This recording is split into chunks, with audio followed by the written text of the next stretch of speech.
It was Saturday, July 13th. I had agreed to pick up an extra shift on Sunday, the 14th, so it would be my only day off that weekend.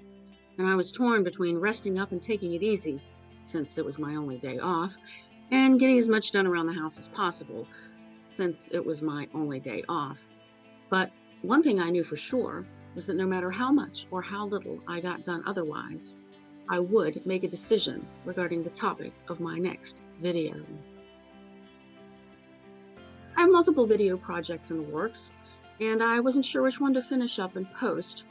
Would it be one of the previews of coming attractions mentioned in my channel premiere, or should I go ahead and do a Q&A video and answer some of the questions for atheists that had already been answered by atheists on the left, but from my own conservative atheist perspective? Or should I go ahead and turn that book I wrote a couple of years ago and never published, titled The Apple and the Intellectual: How Socialism Poisoned Atheism, to a video series? I felt a little overwhelmed by my options, but was determined to make a decision before the weekend was over. I had gotten up before dawn, taken the dog out, sipped a cup of coffee while listening to a couple of chapters in an audiobook that I'm working my way through, and done some laundry before heading out to Taco Bell to pick up some brunch in the late morning. I still hadn't made up my mind as morning became afternoon, but I thought I should go ahead and get caught up on what was going on in the world. I chose YouTube as the place to start. After watching one recent episode of The Liberal Hive Mind, I decided to go for another one, but the next one was very different. Instead of the usual approximately 10-minute pre-recorded video, the next one was live coverage of something of great significance that had recently happened. As I listened intently to the anonymous narrator's words, I learned that there had been an assassination attempt on President Trump at a Trump rally in Pennsylvania.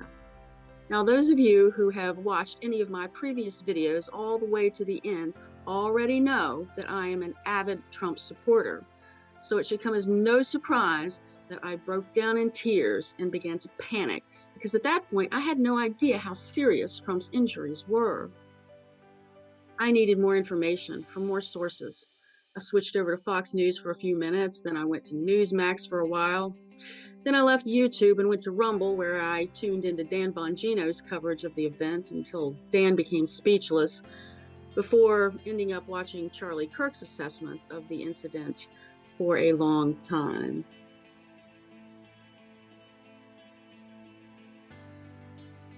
Although I did nothing except watch coverage of the assassination attempt for the rest of the day, I had finally made up my mind about the topic of not only my next video, but all of my videos until after the presidential election in November.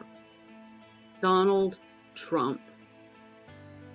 However, as highly motivated as I was to get started on my campaign mission right away, I knew I needed to recover from my emotional roller coaster ride first.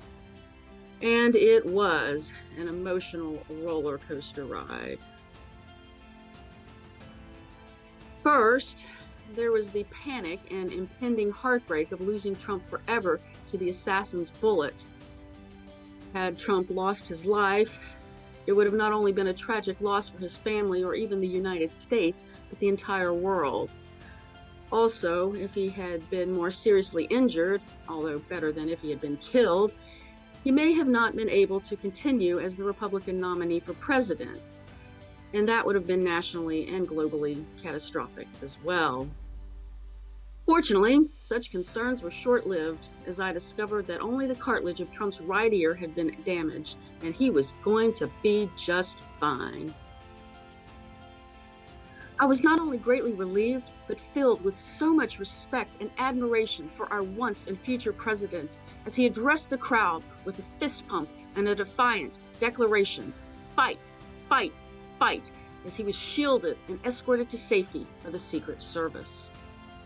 But, unfortunately, my mood took another plunge as I learned that 3 members of the audience had not been so lucky. 2 attendees had been seriously injured, and worse, another had been killed. In the days following the assassination attempt, we have learned the names of those 3 individuals. The 2 who were seriously injured are David Dutch and James Copenhaver. Fortunately, both have been reported to be recovering from their injuries. The name of the man who was killed is Corey Comparatori. He was a 50-year-old volunteer firefighter who died saving the lives of his family members by using his own body to shield them from the assassin's bullets. Wow, what a hero. Although nothing can compensate for the loss of an innocent life, my emotions were once again elevated as I learned that the assassin had been neutralized by a Secret Service sniper. The news that the assassin, later to be identified as Thomas Matthew Crooks, had been taken out with a single bullet to the head provided the relief and satisfaction that was desperately needed at that time. Nevertheless, this relief and satisfaction itself faded as the questions began to accumulate in my mind. Questions about how this tragic event that could have been even more tragic happened in the first place. Was the Secret Service really that incompetent? Could this have been an inside job? Why were officers so slow to respond to information about a suspicious individual on the roof? Did Crooks act alone, or did he have accomplices? Was he simply a decoy and a patsy? None of it was making sense. So many questions and so few answers. And naturally, the void is currently being filled with all sorts of conspiracy theories. Hopefully, in the weeks to come, all of the trash will be separated from the truth, and we will come to know the accurate details pertaining to this historic event that should have never happened. In the meantime, I will be focusing not only on assassination-related information, but all things Trump-related. I will be telling the story of how I went from a completely politically uninterested individual to an avid supporter of conservative policies, thanks in large part to Donald Trump. I will be providing commentary on my views of the 2020 presidential election and the events of January 6, 2021. I will be reviewing President Trump's first term in office and all of the accomplishments he made. I will be speaking out on the continued pseudo-legal persecution of Trump even after he left office in an attempt to prevent his second term as U.S. president. And I will be going over his plans to make America strong, safe, sane, affordable, respectable, and of course, great again once he becomes president again. Why have I chosen to dedicate my channel to the promotion of Donald Trump until after the election? Because Trump regaining his status as United States president is the single most important thing that I or anyone else should be focused on right now. Woke socialist ideology is ruining not only the United States, but the entire world. The United States needs a strong leader to return America to its former position in the world, so as to end the leftist madness and point humanity in a more positive direction, both at home and abroad.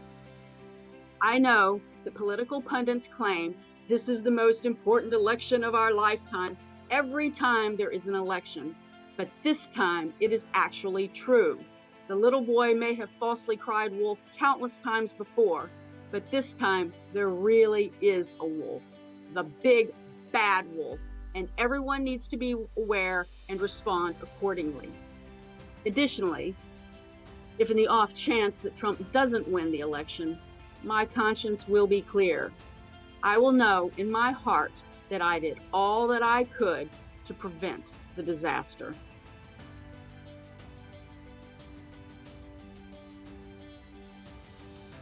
Well, that's enough for now. Thank you for your time and attention. If you go ahead and subscribe and click the notification bell, you will be notified as soon as the next video is available. And as always, in the meantime, just keep being awesome and doing the next right thing to make America great again.